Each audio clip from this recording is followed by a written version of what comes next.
Okay, so in this part, it was asking you for an observation. Now you can't observe a trend, so yes, it's true to say that potassium would have a lower ionization energy, but you can't observe that, you have to calculate that.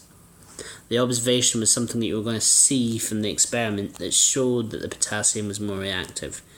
And you've done this experiment back in key stage 3 and key stage 4.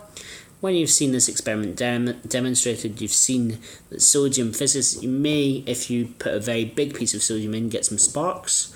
But with potassium, it sets on fire and you get a lilac flame, which is indicative of a more vigorous reaction, and therefore you can say that the reactivity is higher.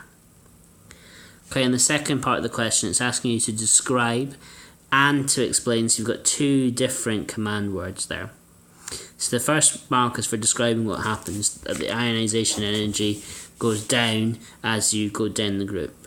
The second mark is for explaining why.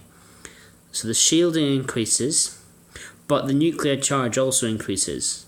So you need to say that the increase in shielding outweighs the increased nuclear charge. Or you could have said this by saying that the effective nuclear charge decreased. And remember, the effective nuclear charge is just equal to the nuclear charge minus shielding.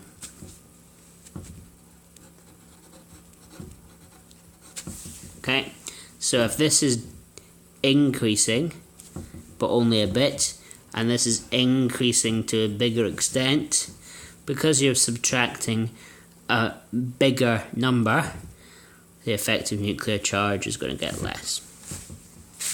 Okay, and then the final part, the command word was explain how the trend affects the reactivity down group 1. Obviously, the reactivity is increasing down group 1 because the electron is easier to lose.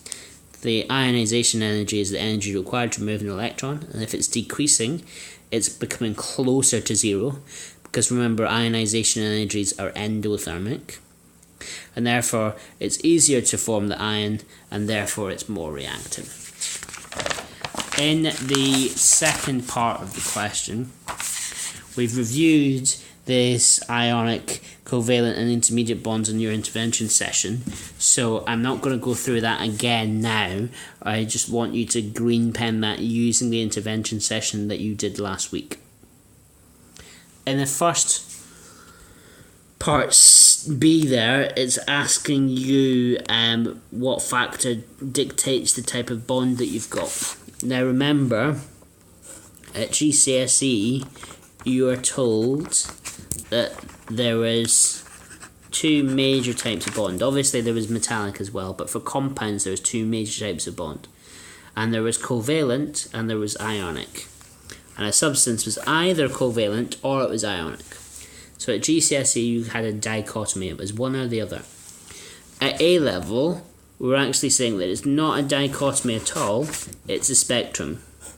And you can have them anywhere on that spectrum. So you can have something that's pure covalent, where there's absolutely zero difference in electronegativity, such as a fluorine molecule.